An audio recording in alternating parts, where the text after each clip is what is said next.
여러분, 참 못 사는 사람은 죽으라 죽으라 하는 것 같습니다. 월세 사는 사람들이 소득이 줄어들었어요. 소득이. 전세 사는 사람들은 오히려 늘었고요. 영끌에서 집을 사는 사람들은요, 이게 많이 늘었어요. 많이. 그러니까 통계로 봐도 영끌에서 집을 사야 되겠구나, 이런 생각을 갖게 하는 겁니다. 옆에 있는 그래프를 보시면 월세 가구는요, 2020년 1분기 마이너스 5.9%예요. 2분기는 마이너스 0.6%로 정부가 퍼줬으니까 좋았어요. 3분기는 마이너스 4.2%까지 떨어졌습니다. 4.2%까지. 전세 가구는 7.3%가 늘어났고요. 자가 가구도 1%까지 늘어났습니다. 자가 가구도. 전체 평균도 1.6%예요. 1.6%. 자가 가구가 중요한 거잖아요. 자가 가구. 그죠? 자가 가구는 월세 가구보다 안 떨어지잖아요. 전세 가구보다는 좀 떨어지지만 자가 가구가 결국은 집을 사는 게 돈을 버는 거다. 일해서 돈 버는 것이 아니라 자산을 사서 돈을 버는 거다. 이게 참 안타까운 이야기지만 현실은 그 정도입니다. 그래서 사람들이 영끌해서라도 집을 사겠다, 이런 얘기예요.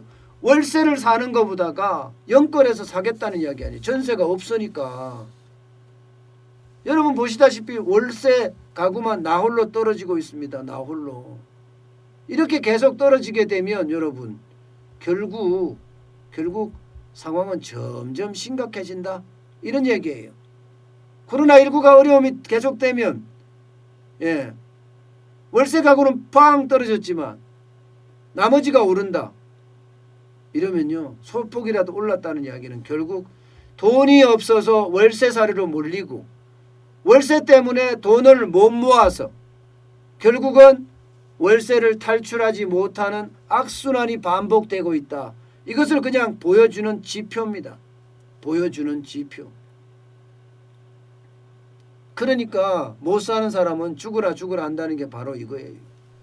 게다가 실제 주거비도 여러분, 주거비도 더 많이 늘어나요. 주거비도 보면 월세 주거비, 자가 주거비 이렇게 나눌 수 있을 거 아니에요? 실제 월세 주거비가 더 많이 나갑니다. 월세 주거비가.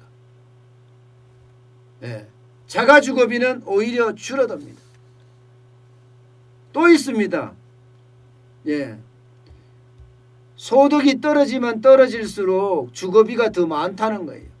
3분기에 보면 소득 하위 40%. 그러면 1분위하고 2분입니다. 취약계층하고 차상위 계층이라는 거예요.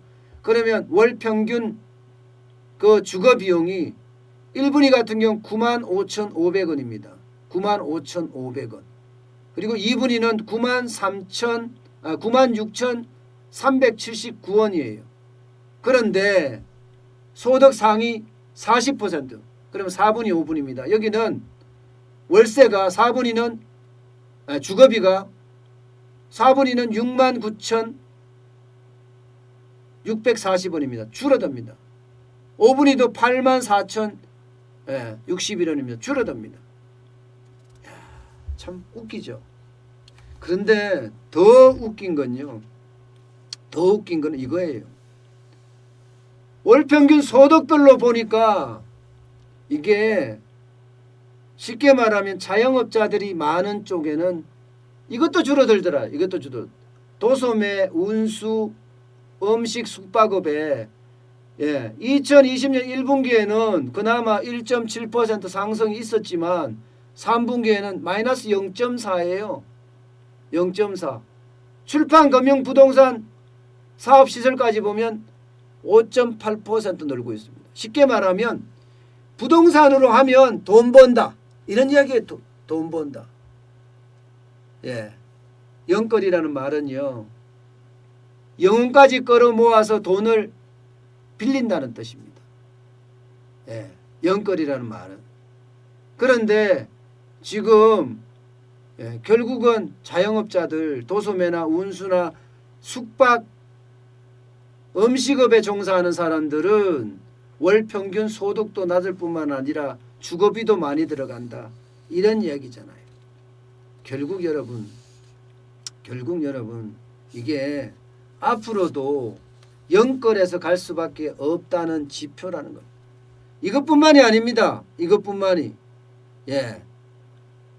이게 월세 가구가 이만큼 줄어들고 월세 가구가 더 많이 늘어나고 그러면서 말입니다. 전체적인 상황의 어떤 변화도 지금 가지고 있어요. 월세 가구가 굉장히 많이 늘어난다는 이야기예요. 보시다시피 전세 비중이 줄어들었습니다. 61.53%까지 줄어들었어요. 그러면 전세 비중이 줄어들었다는 것은 결국은 월세가 늘어났다는 거잖아요. 월세가 실제로 많이 늘어납니다.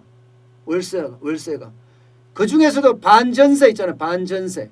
반은 전세를 주고 반은 월세를 주는 반전세는 37.9%가 늘어날 정도로 엄청나게 늘어납니다. 여러분, 결국은 이제는 전세라는 그런 시장은 없어질지도 모른다. 반면에 월세라는 그런 시장이 계속 다가오고 있다. 예. 그렇다면 어떻게 하든 영끌에서 집을 사자. 전세로 들어가지 못하니까, 그죠? 전세로 들어가면 좋겠어. 근데 너무 비싸게 나와. 그러니까 이 전세가 자꾸 없어진다고 생각을 하니까 많은 사람들이 아예 집 사갖고 나도 자가로 갈래. 자가로. 이렇게 되는 겁니다. 자가로 갈래. 결국은 일에서 근로소득이 늘어나야 되는데 그것이 아니라 자산에 투자해서 자산소득이 늘어난다는 이야기잖아요. 결국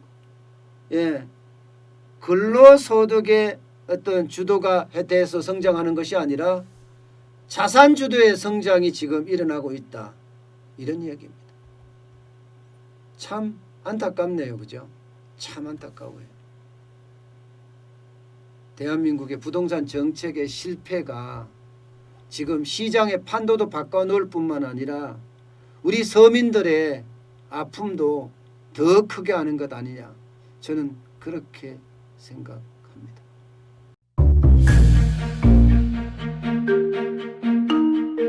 세종대왕과 샤넬 넘버5, 벤츠 자동차의 최고급 기종인 마이바흐의 공통점을 아시나요? 바로 침향입니다. 침향이란 동남아시아에서 자생하는 침향나무가 상처를 입었을 때 스스로를 보호하기 위해서 분비시키는 침향나무의 진액입니다.